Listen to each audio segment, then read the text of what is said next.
Now one can very well write functions, maybe variables, and maybe associate or use those variables which can be globally declared inside functions also.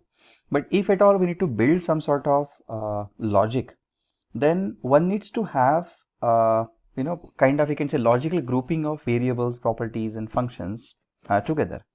So that's where we can proceed to. So like in C, we used to use something called as structures. Later on, when people move to C++, we have something called as classes. So we are looking for some sort of variables, some functions acting on top of those variables to be clubbed together and then gives a meaningful name to that bunch of functionalities and bunch of variables. So all in all, we can have either we can call it as a structure in C, then later on we have C++, maybe classes. Now if you have ever worked on any of the object-oriented programming language, you will see that writing a class is just a, when it comes to entity, one just has to understand it's just a unique functionality that a single class should have. So ultimately a class should have a single responsibility. So what we are going to do, we are going to define one person class which is going to have maybe something like number, name and address. Every person has it. So some unique identity, some name and some address. And then since we want to define maybe n number of people in the project or in the application, what we can do is we can keep on defining objects of the person. So here's what we will do. We'll create a new file now. I'm going to close 2.ts. Let's save it as 03 demo.ts, and then in this file we will start defining a class. So unlike in case of plain JavaScript, as we have seen in the web programming series earlier, last week, so in here if we have to understand, in case you are missing some the web programming basics, you can very well check it on the channel channel URL that I'll be submitting at the end of the session. So in here, when we have to simply put up maybe some TS content, so rather I need to add some class here. So unlike plain pure JavaScript, we will actually start using here a keyword called as class. So we'll use keyword called as class, then we'll define a class called as person, and just like C++, just like C#, we will actually put up curly brackets here. Then what a person can have, so generally a person can have, let's say, number, name and address. And just like we defined some variables some time back, we will start defining a person can have a number which is going to be of type number. Person can have name which is of type string, and person can have address which is of type string again. Now we need to, like, whenever person gets created, I want compulsorily number, name and address values to be passed as a parameter. I'm talking from the constructor perspective. So whenever person is defined, it is compulsory that we should have a number, name and address like values passed on to the person. So here is what we can do. We can define a constructor using constructor keyword in case of Typescript, and we can expect a parameters. We can normally have one constructor in a Typescript. However, using the optional parameter concept, you can somehow maybe see a kind of effect of multiple constructors. But then that is something which is using typical if-else statements internally, as we have discussed in the last session itself.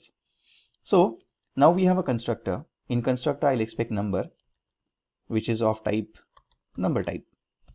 I expect name which is of type, these parameter or variable names can be anything else.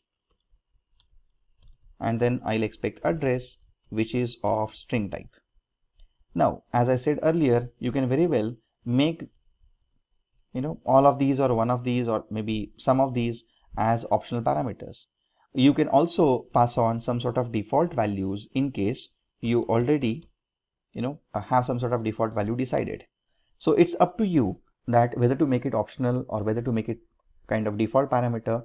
So that way, whenever this constructor gets called, user may pass on number, name and address, or user may pass on number and name only. which gives you a effect more like overloaded constructors or parameterized and overloaded constructors.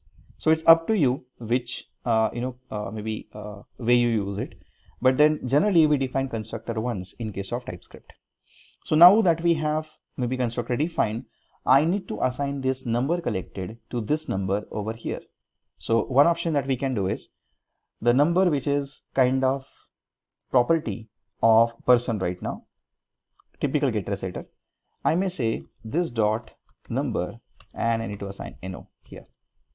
This dot name, just to differentiate a parameter versus the member, and address equal to address. So now we have these members assigned.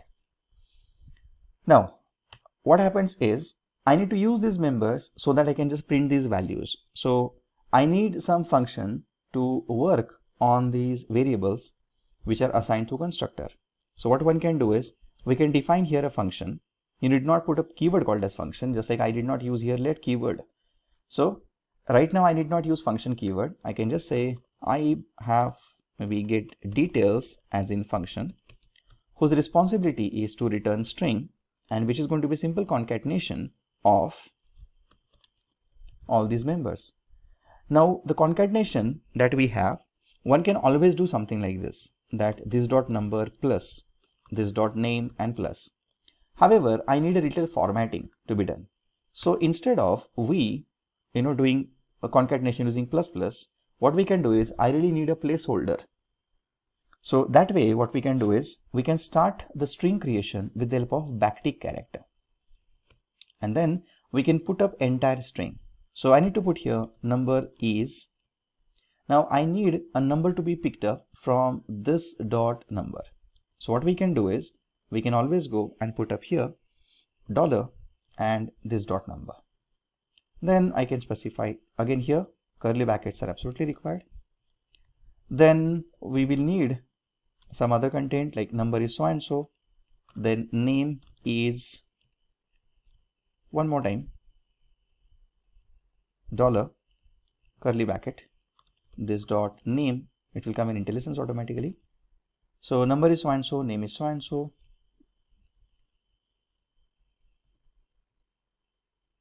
and address is so and so. We will just mention your number is so and so, then we'll put up address is dollar curly bracket and we'll put up this dot address. Okay, done. And now what we have to do is we will have to use this function, the constructor and these members by defining a simple person class object. So let's define let person1 equal to new keyword we will use to define a class object. So I'll define here person, and then as you know, since it's going to be a constructor which is parameterized constructor, I'll expect these values. But since address is something which is kind of, keep it in mind, I define it as default, but then there is, when it appears over here, it appears to be something like optional, which means if I pass it's okay, if I don't pass it will anyway pick up Mumbai as in value.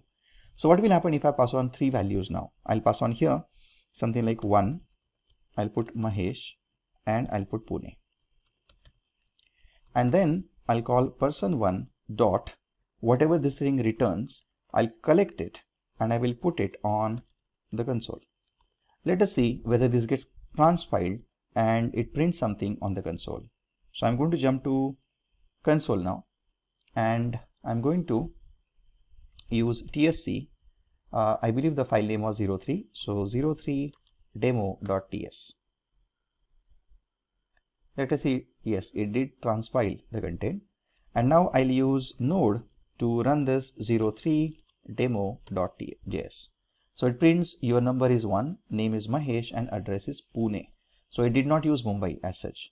And now what I'm going to do is I'm going to use here nothing as in parameter, and then let's transpile it one more time and let's use JS one more time. You will see I passed only 2 parameters and what it gives you is address is Mumbai right now. So it's very simple to work with so-called classes. If I just show you quickly what it has generated, you will find out it has used the constructor function feature of something called as JavaScript, which is